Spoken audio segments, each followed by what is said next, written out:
गुजरते हैं साल, गुजरता वक्त, गुजरता रहता है समाना। लगा रहता है कभी खुशी, कभी गम का आना जाना। जानते हैं आप मुझे, लेकिन कुछ कुछ अनजान है। तवांग है नाम मेरा, आज सुनाता हूं अपना ही अफसाना। जी हां, मैं हूं तवांग और मैं आप सभी देशवासियों का हार्दिक स्वागत करता हूं। आज मैं सुनाऊंगा अपनी कहानी, लेकिन ये कहानी सिर्फ मेरी नहीं है। ये कहानी है इस देश की विविधताओं से भरी एक महान विरासत की। ये कथा है इसकी परंपराओं की। ये कथा है हिंदुस्तानियों के शौर्य की, अतुल्य बलिदानों की, उन जाबाजों की जिन्होंने अपनी मातृभूमि के लिए हंसते हंसते शहादत की चादर ओढ़ ली और देश पर कुर्बान हो गए। प्राचीन काल से भारत देश का एक गौरवशाली इतिहास है। शास्त्रों में वर्णित है कि मेरी गोद में बहने वाली तवांग नदी के जल को ऋषि मुनियों ने अंगीकृत किया था। यही कोई 1200 साल पुरानी बात है। 8वीं शताब्दी में श्रद्धेय भारतीय बौद्ध भिक्षु गुरु पद्म संभव ने यहां की गुफाओं में तपस्या की थी। उन्होंने ही इस पवित्र भूमि में बौद्ध धर्म के बीज बोए और तब से लेकर आज तक अध्यात्म का वो वृक्ष हरा भरा है। 17वीं सदी के आखिरी पड़ाव में 5वें दलाई लामा के शिष्य मेराक लामा लोड्रे ग्यात्सो ने मेरी ही धरती पर एक मठ की स्थापना की, जिसे आज पूरा विश्व तवांग मोनास्ट्री के नाम से जानता है।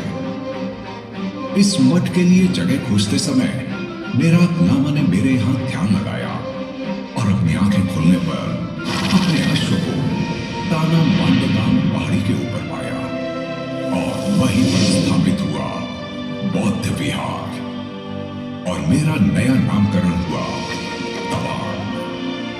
त यानी घोड़ा और वांग अर्थात चुना हुआ स्थान। इसी मनमोहक परिदृश्य वाली धरती पर जन्मे थे छठे दलाई लामा सेंग्यांग ग्यात्सो। तभी से मेरी सरजमी पर बौद्ध धर्म और आध्यात्मिकता की जड़ें मजबूत होती गई। मुझे मोन्यूल प्रांत के नाम से भी जाना जाता है। पुरातन काल में यहाँ के एक अत्यंत प्रभावशाली राजा रहे कलावांगपो, जिनके शौर्य और समाज कल्याण की गाथाएं आज भी मेरे और पूर्ण अरुणाचल प्रदेश निवासियों के दिलो दिमाग में सजीव हैं। भारत की आजादी से काफी पहले सन 1914 में ही मेरी भौगोलिक सीमाएं निर्धारित हो गई थी। सदी के तीसरे चौथे दशकों में ही अंग्रेजी प्रशासन के अनेकों पर्वतारोहण दल और अभियान असम के मैदानों से मेरे यहां भ्रमण पर आए। ब्रिटिश अधिकारी मैकमोहन ने मेरी उत्तरी सीमाओं को तिब्बत के साथ निर्धारित कर दिया था, जिसे अब मैकमोहन लाइन के नाम से जाना जाता है। लेकिन ये है ना हमारा पड़ोसी देश, जो न जाने क्यों नापाक हरकतें कर फर्जी दावे करता रहा है। At the stroke of the midnight hour, when the world sleeps, India will awake to life and freedom. 15 अगस्त सन 1947 पूर्ण भारतवर्ष के साथ साथ मेरा भी रोम रोम प्रफुल्लित हो उठा। सदियों की पराधीनता के बाद हम एक बार फिर आजाद हुए। खुले आसमान में लहराया हमारे स्वाभिमान, अखंडता और पहचान का प्रतीक तिरंगा। जी हां, हमारा राष्ट्रीय ध्वज। वहीं उत्तर में मेरे पड़ोसी प्रांत तिब्बत के उस पार 1949 में चीनी गणराज्य का जन्म हुआ। चीन की साम्राज्य विस्तार नीति की विडंबना के फलस्वरूप अगले वर्ष तिब्बत भी उसकी गिरफ्त में आ गया। 14वें दलाई लामा ने तिब्बत की स्वाधीनता का आंदोलन जारी रखा। 26 जनवरी 1950 को नॉर्थ ईस्ट फ्रंटियर एजेंसी अर्थात नेफा का गठन हुआ, जो भविष्य में अरुणाचल प्रदेश के नाम से एक केंद्र शासित प्रदेश बना और अंततः इसे पूर्ण राज्य का दर्जा मिला। 17 जनवरी 1951 को मेजर रालेग्नो बॉब खातेंग एमसीएमवी ने 5 असम राइफल्स के 200 सैनिकों के साथ 4 द्वार से मेरी सरसमी के लिए कूच किया। दुर्गम इलाकों से होकर ठंड बर्फ जंगलों को लांघते हुए वे 6 फरवरी 1951 को तवांग पहुंचे और इस प्रकार मेजर बॉब खातिंग के भरसक प्रयासों के चलते फरवरी 1951 में मेरे यहां भारतीय प्रशासन की औपचारिक रूप से स्थापना हुई।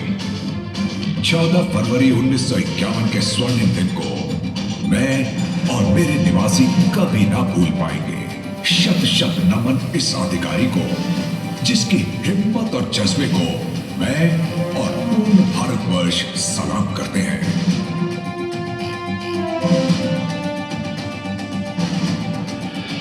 नई थी आजाद राहें और उन पर हम चले, कल की बातें भूलकर नए सपने आंखों में पले।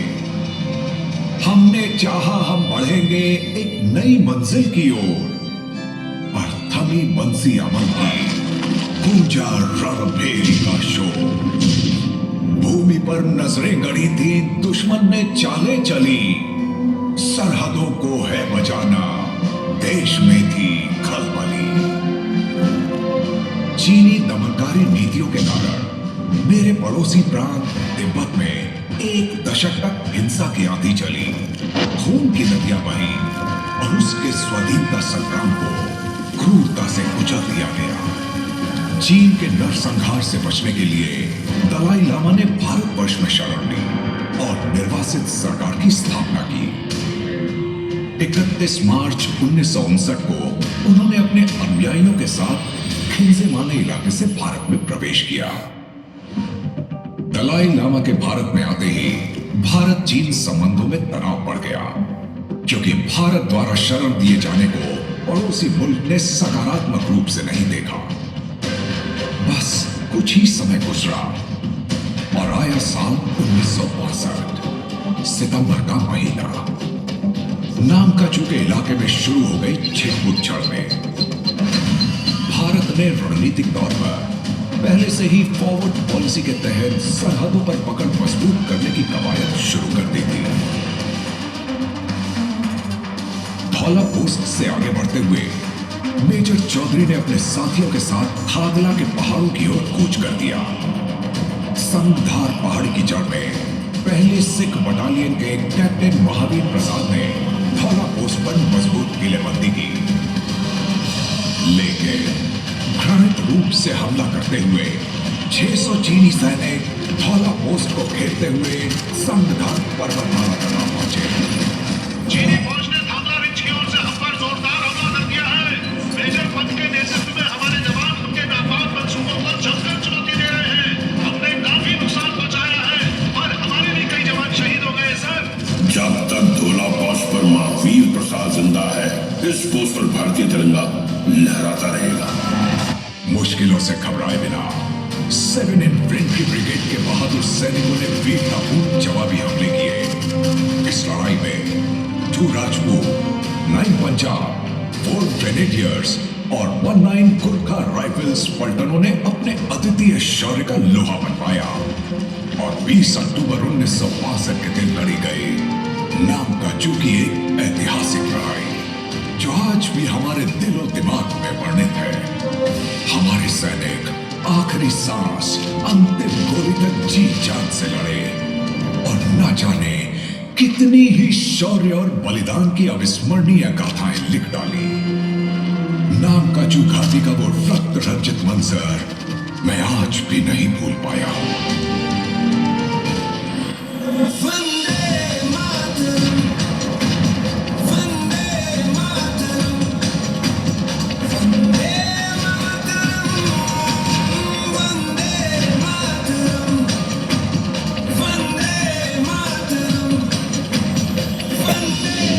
अक्टूबर चीनी सेना ने हमला किया। 15,200 फीट की ऊंचाई पर सर्द हवाओं के बीच बुबला की लड़ाई छिड़ गई। हमारी चौकी पर चीनियों ने एक के बाद एक लगातार 3 हमले किए। जाबाज पहले सिख पलटन के सूबेदार जोगिंदर सिंह ने दुश्मन को अपनी बहादुरी का लोहा बनवा दिया। सिंह, क्या खबर है? चीनी फौजियों ने हम पर तीनों तरफ से हमला कर दिया है। वो 300 की तादाद में है और हम 30, और फिर भी हमने हार नहीं मानी सर। हमने उनके कई सैनिक मार गिराए। शाबाश जाबाजों, तुम किसी तरह थोड़ी देर और मोर्चा संभाले रखो, हम रिइंफोर्समेंट भेज रहे हैं।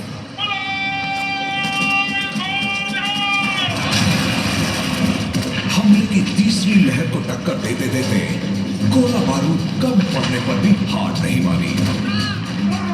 साथी कम होते गए मगर हौसला नहीं। बंकरों से बाहर निकलकर जोगिंदर सिंह और उनके प्लाटून के सैनिक आखिरी सांस और अंतिम गोली तक लड़ते रहे। उनके चंद साथियों ने अपने शौर्य का परिचय देते हुए कई सौ चीनी सैनिकों को ढेर कर दिया। चीनियों के निरंतर हमलों में जोगिंदर सिंह आखिरी दम तक लड़ते रहे और पूरी तरह घायल हो गए। अपने साहस और वीरता के लिए सूबेदार जोगिंदर सिंह को मरणोपरांत देश के सर्वोच्च वीरता पुरस्कार परमवीर चक्र से नवाजा गया। मेरे वतन मुझे तेरी कसम, हम अपना फर्ज निभाएंगे।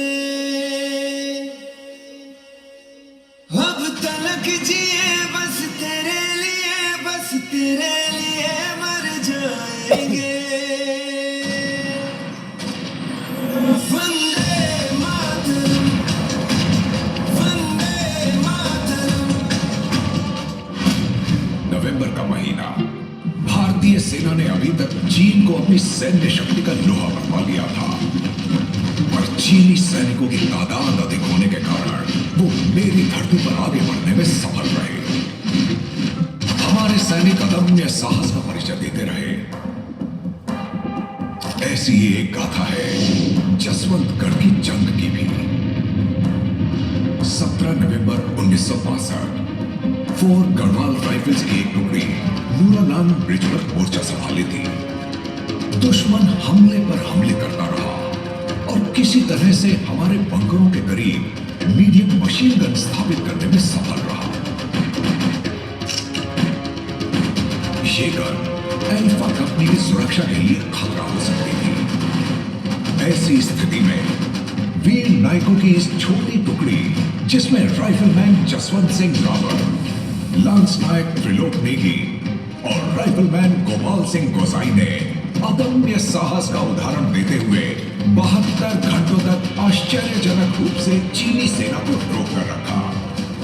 युद्ध में 300 से अधिक चीनी सैनिक निष्प्रभावित किए गए, जबकि फोर्ट गढ़वाल के 2 जाबाज वीर गति को प्राप्त हुए और अन्य 8 घायल हुए।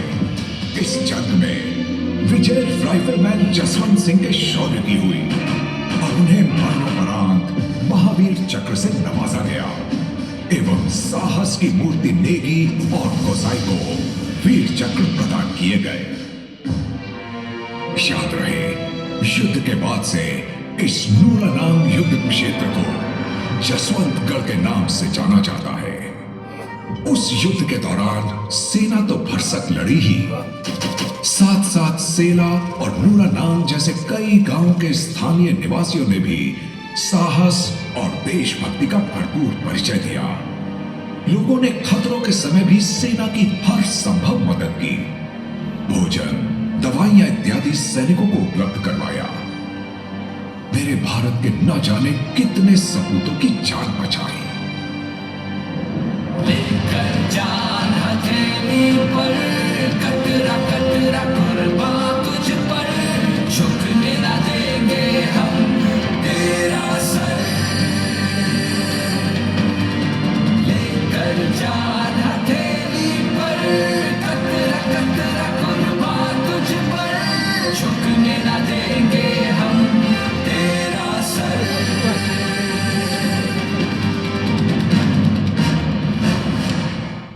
नवंबर 1962 के उत्तरार्ध सेला की पहाड़ियों में युद्ध लड़ा गया। सेला और नूरा नांग के जंग के दृश्य मानो आज भी मेरी आंखों के सामने सजग सजीव है।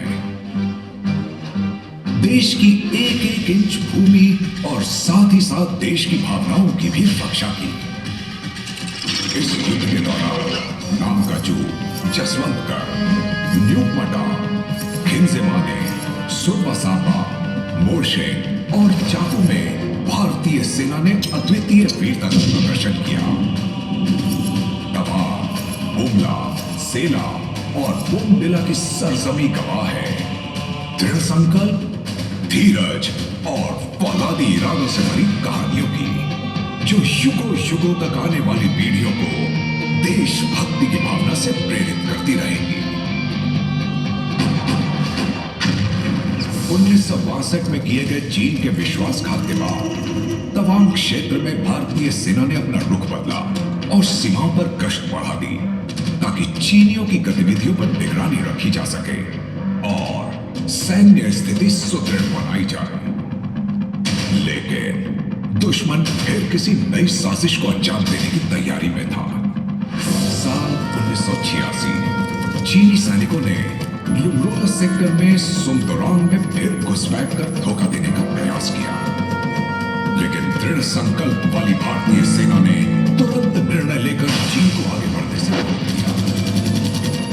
भारत ने चीन और दुनिया को स्पष्ट संदेश दे डाला कि भारत विश्वासघात बर्दाश्त नहीं करेगा और इसीलिए संवेदनशील इलाकों की हिफाजत के लिए 1986 से ऑपरेशन फैल्कन प्रारंभ हुआ, जिसके चलते मेरे इलाकों की सरहद शांतिपूर्ण रही। जिस तरह मैंने युद्ध देखे हैं उसी तरह देखा है समझौतों का दौर। बुमला में ही औपचारिक रूप से बॉर्डर पर्सनल मीटिंग मैकेनिज्म 1991 में स्थापित किया गया। 1993, 1996, 2005, 2013 में हुए समझौतों के दायरे में दोनों पक्षों ने समझदारी से अनगिनत मसलों को सहमति से सुलझाया। युद्धोपरांत, शांति, अमन चैन, ये सब कुछ हुआ मेरी धरती पर। दुश्मन जो नजरें गड़ाए बैठा है मेरी वादियों पर, इसमें क्या बताएं कि उसका कसूर कितना है। मेरे पहाड़ों की सुंदरता ही कुछ ऐसी है, उन पर खिला हुआ हर फूल मशहूर कितना है। मेरी वादियों में मिलती हैं अनगिनत रंग बिरंगे फूलों और वनस्पतियों की प्रजातियां, घने जंगलों में बिखरी नायाब औषधियां, बहता है नदियों का पानी कलकल करता। इस पूरे मंजर का आनंद लेने आते हैं देश विदेश के हजारों सैलानी। मेरे यहाँ बर्फीली चोटियां भी हैं जो लोगों की आस्थाओं का केंद्र है।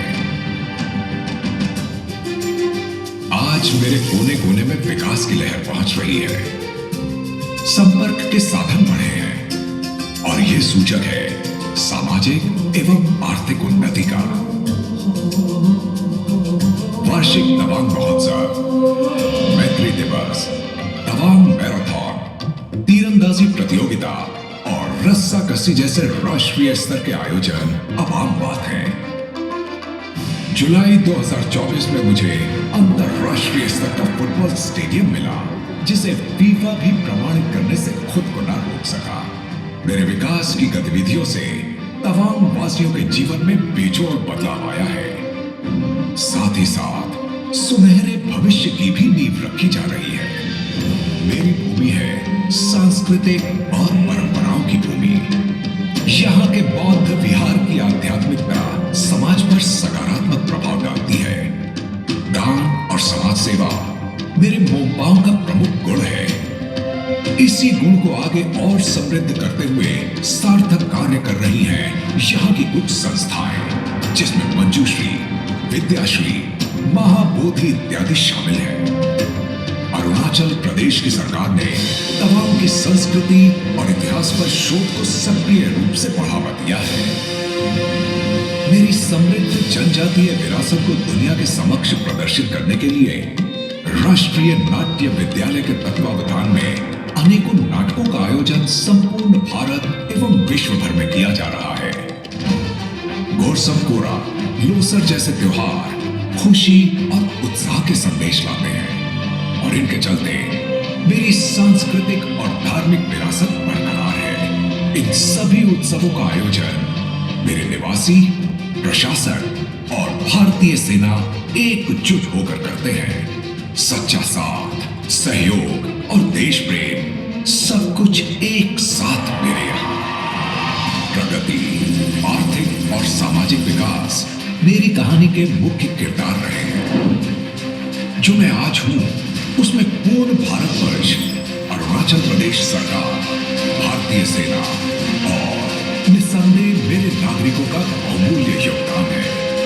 मेरी कहानी का अहम अध्याय है तवांग वॉर मेमोरियल, जिसकी स्थापना 1999 में स्थानीय लोगों और आर्मी ने मिलकर की। इसमें 1962 में वीर गति को प्राप्त होने वाले प्रत्येक योद्धा के नाम लिखे हैं। 2024 में स्मारक परिसर में मेजर बॉब खातिंग संग्रहालय का निर्माण एवं तवांग एम्फी थिएटर का रूपांतरण भी हुआ। भारतीय सेना मेरे विकास और शांतिपूर्ण प्रगति का अभिन्न अंग रही है। तवांग वॉर मेमोरियल में श्रद्धा सुमन अर्पित किए बिना तो मेरी सैर अधूरी है। यहां का नवनिर्मित सेला टनल, ट्रांस अरुणाचल हाईवे अपने साथ लाए हैं पर्यटन का नया दौर। तवांग मोनास्ट्री, खिंजे माने के होली ट्री, जेमिथान की विशेष परंपराएं, यूमरोला, बूमला, होली वाटरफॉल्स का पावन पूजनीय जल, तांगतेंग की कल कल बहती नदी, गर्म पानी के चश्मे और न जाने कितने मनमोहक पर्यटक स्थल और नजारे मुझे हर पल शोभायमान करते हैं। इंटरनेट के दौर में दूर दराज के गांव भी मानो पास आ गए हैं। केंद्र और राज्य सरकार की अनन्य भविष्यवादी योजनाओं से प्रगति और विकास को एक नई गति मिली है। भगवान बुद्ध का ज्ञान और नई शिक्षा का आलोक दोनों के फल स्वरूप प्रकाशित हो रहा है मेरा घर, आंगन और पूरा प्रदेश।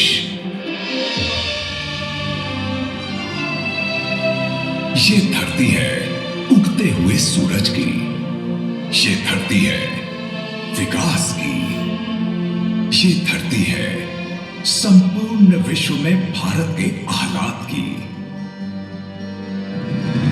मैं, मेरे निवासी और हमारी जाबाज फौज तैयार है यहां सरहद पर किसी भी चुनौती को स्वीकारने के लिए। मैं संपूर्ण भारतवर्ष का प्रतीक हूं और देश की अखंडता एवं शक्ति का संदेश संपूर्ण विश्व जगत को आने वाली सदियों में भी देता रहूंगा। क्योंकि सीखे हैं गुजरे दिनों से सबक हमने, अपने कर्मों से पाई है चेहरों पर चमक हमने। कभी ना होने देंगे धूमिल रंग इस तिरंगे का, चखा है अपने मादरे वतन का नमक हमने। सीने में जोश, दिलों में उमंग लिए हैं आते, हम भारत के सच्चे सपूत हैं कहलाते। मातृभूमि का कर्ज चुकाने की ललक में शौर्य की राह पर हम सब वर्ष निभाते जाते। क्यों ना हो कुर्बान जान, क्यों ना करें निसार, अपनी मातृभूमि से खुद से भी ज्यादा करें प्यार।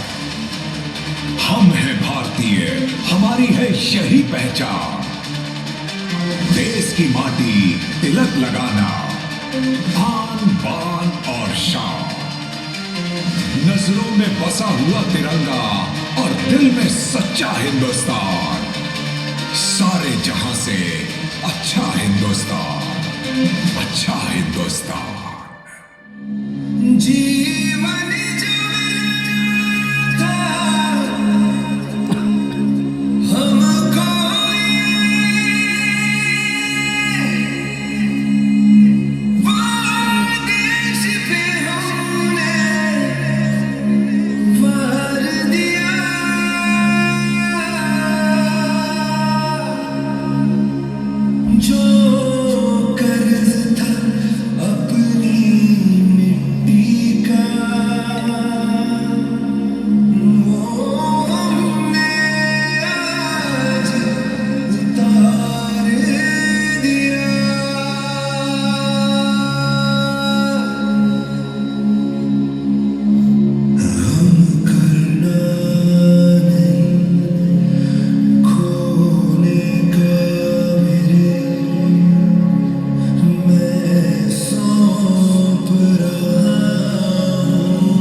शान